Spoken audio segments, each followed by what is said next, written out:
PEGI 16. Our purpose is its end. The stakes are higher than they've ever been. Have we been built to defend the traveler? Have we been built to defend humanity? The witness is going to bring all of that to the test. What is that? How would we react if we were facing extinction? And how are we going to stand together to overcome this? You know what must be done. We were created for this moment, to deal with this conflict, to solve for this enemy. What the hell happens when evil finally arrives and confronts the traveler?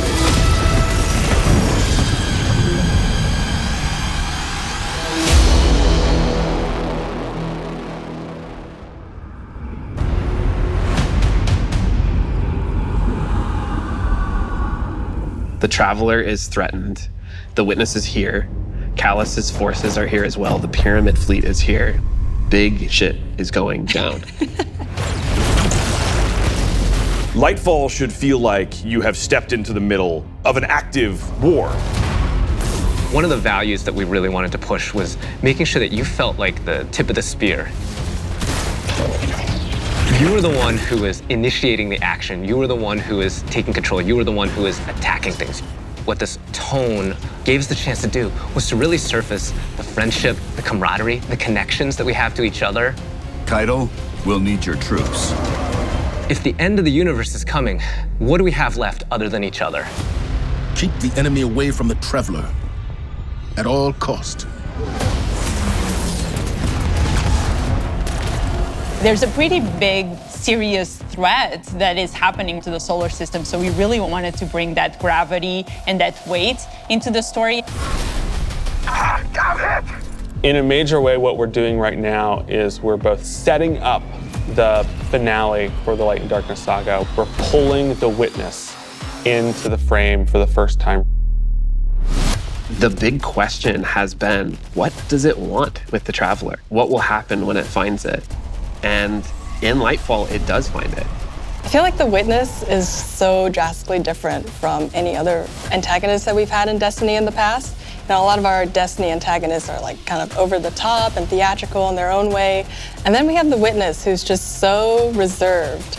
It's all about control with the witness. The witness is here to finish what the collapse started. Now, there's Callus, always been power hungry, in it for himself. He's now signed on as one of the witness's disciples. We're seeing Callus go through a transformation and emerge as something new. My semblance matches my inner beauty.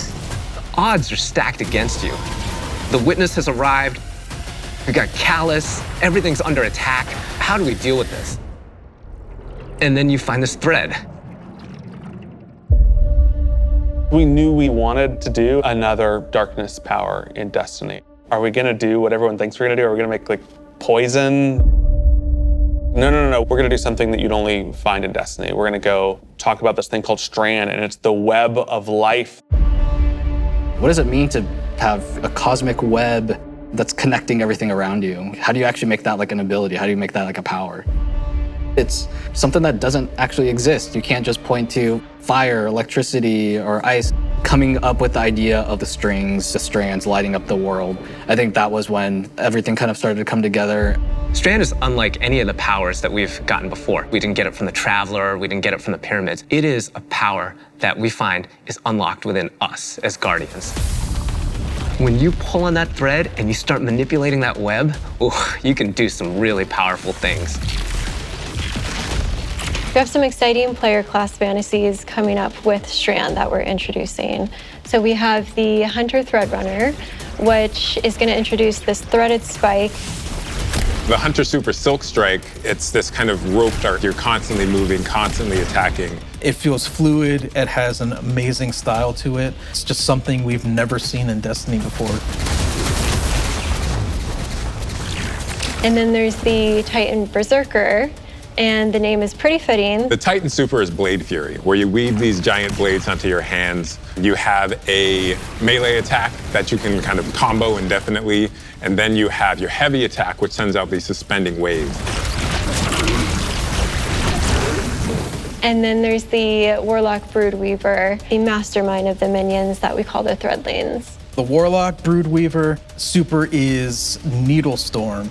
You create 3 sources of power, and then those then get launched out, and then those fly through the air. When they hit an enemy, they'll explode. When they hit the ground, they will then charge up and then turn into Threadlings.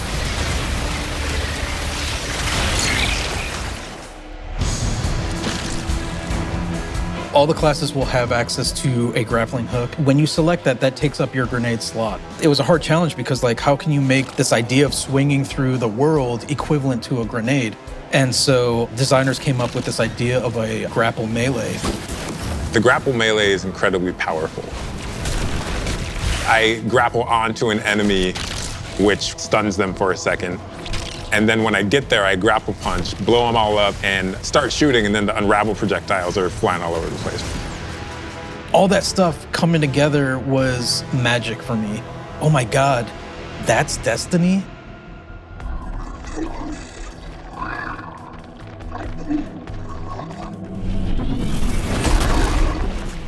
Neomuna has existed for hundreds of years. It branched off from Earth during our collapse and shut off any communication. So they've been secretly existing on Neptune for a very long time and keeping themselves safe.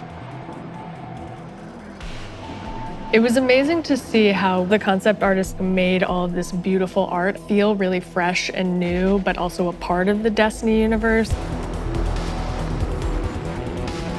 When you think about how to design Neomuna, like what's the architecture like? We're thinking of a lot of aerodynamic things, fins and sailboats. That informs us sort of the architectural form language that kind of looks unlike anything we've ever seen before. The high winds, strong pressure. We have that beach area where we show the sand is made out of diamonds. The whole terrain is following up into the beginning of the city. The color, the graphic design, the vibrancy, and yeah, there's some mysteries in there. The cool thing about Neomuna is that it's like this big neon-soaked city, but it has quite a spectrum of different environments. I think my favorite absolutely is the Thrillodrome. It is an arcade lost sector, and I think we can relate to spending our days in a sticky arcade playing games with our buddies.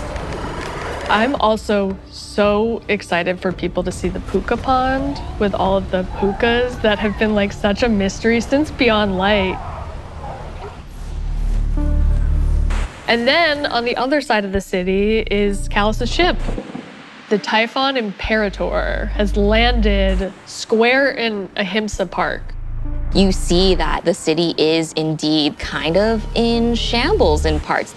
There's smoke, there's explosions in the air, and I just go back to the teamwork of everybody getting into a room and thinking like, what can we do to make this feel high octane, very explosive, and familiar? This is a city that needs the Guardians' help and needs their protection, and Callus is gonna do his level best to destroy it, and we're not gonna let them, and neither are the Cloud Striders. There's a lot new about Lightfall. We have this new location, and it has these new personalities that come along with it. They're defenders of this city, and they have new perspectives that we really haven't seen in characters in Destiny, and that's taking the form of the Cloud Striders, Nimbus and Rohan. I understand what's at stake, Lightbearer.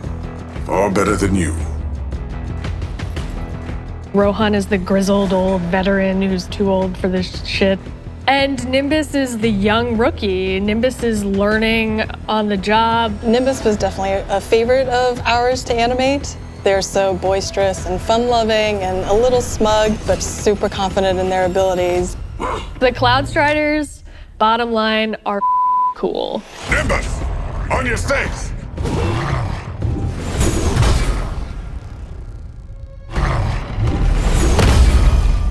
We want the Tormentors to be the most scary unit that you've ever fought in the Destiny universe.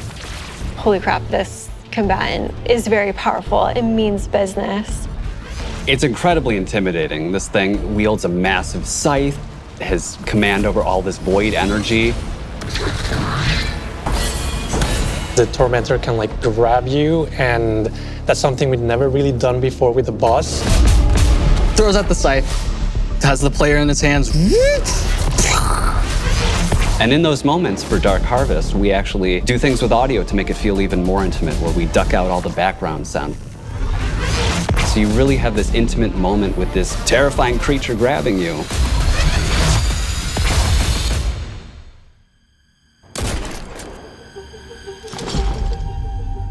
Lightfall and Season of Defiance are two sides of the Destiny coin. And so on the Lightfall side, we have crazy neon cities going on an adventure far away, sort of bombastic action fantasy. On the Season of Defiance side of the coin, it's a story that's much more closer to home. Season of Defiance is about the ground war on Earth. Callus's forces are invading, and we're defending Earth. We're freeing prisoners. Go, now. We're trying to protect the last city, but much more directly and under much more threat than we have seen in a long time. You're working with Petra, you're working with Devram, you're working with all these people that you know that are close to home and that are battling for the real thing you're trying to save.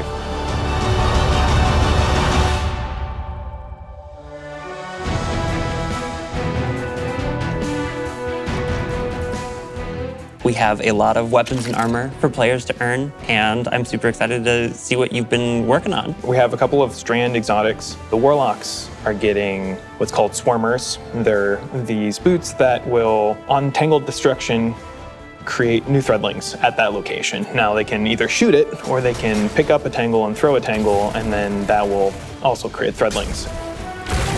The hunters are getting this helmet that will help them grapple through the air. As you grapple, you gain this new ability called Woven Mail, and it's reducing the incoming damage except for headshots.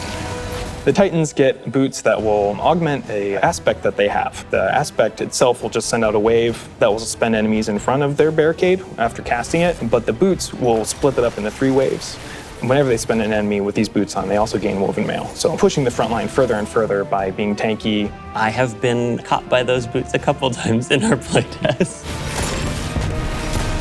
We have this incredibly cool heavy metal machine gun that fires according to its own rhythm, where it gets alternate effects every 4th bullet, and then every 16th bullet, it gets even more added to it. We have this pistol that will use advanced technology to find your enemies. And so suddenly you're not worrying about aiming, you're really worrying about surviving during the lock-on time.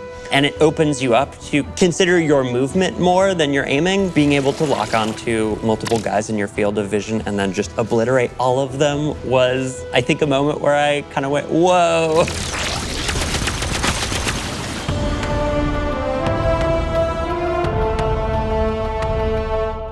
We're introducing a ton of new features that are designed to make sure that the player experiences are as good as they can be.